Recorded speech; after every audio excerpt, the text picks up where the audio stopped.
What's up, everybody? It's your theater usher back again with another one and more of America's favorite movie snacks. So you know how this goes. Everybody sit back, relax, and get ready because tonight's review is on 2024's Dark Game.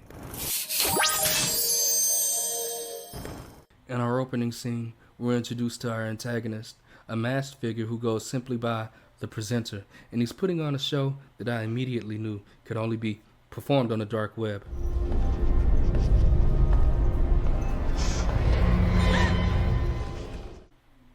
Much like some of the stories that I've ever heard about the dark web, here the presenter is allowing the highest bidders to decide the fate of the game's participants. Sandman 52 from Germany. Congratulations, your wager of 124K is our highest. The presenter gives the winner a choice of one of 3 executions. And as I'm wondering to myself, how gory could this flick be? Right before she's decapitated, the camera cuts where we're introduced to the hero of the movie, our protagonist, Ben, who has just saved a couple of small children. I almost forgot to mention the Jabberwocky henchman in this movie. Two brothers, Harry and Charlie Madden, missing for 2 weeks, were found overnight during a police raid. After a long day's work, Ben returns home to his pregnant wife. The two share a loving embrace, then turn in for some well-deserved rest before he's awakened in the middle of the night after the dark game is discovered. Yeah. Back at the department, Ben is shown the dark game for the first time, and its contestants are being forced by the presenter to play paper, rock, scissors. The winner was to fight another day, and the loser, well, loses. And maybe it's just me, but I never got police chief vibes from this guy. He just seemed more like a priest to me. The participants are reluctant to play and are promptly tased because of it. 3, 2, 1. No.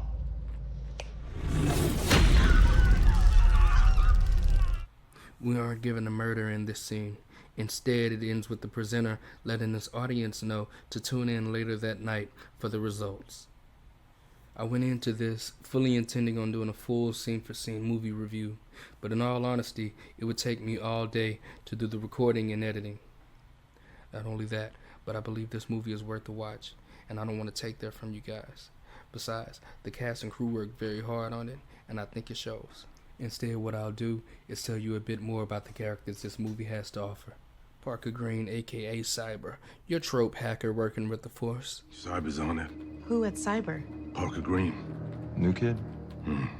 Going back to our main character, Ben, this movie does a great job giving you a look inside of his mind, what he's going through, and the path that he's taken. And my personal favorite character of the movie, Larch, who we meet when Ben has to face his past when he turns to a man he helped lock away, a man much like the presenter. Rewatching this scene gave me the chills.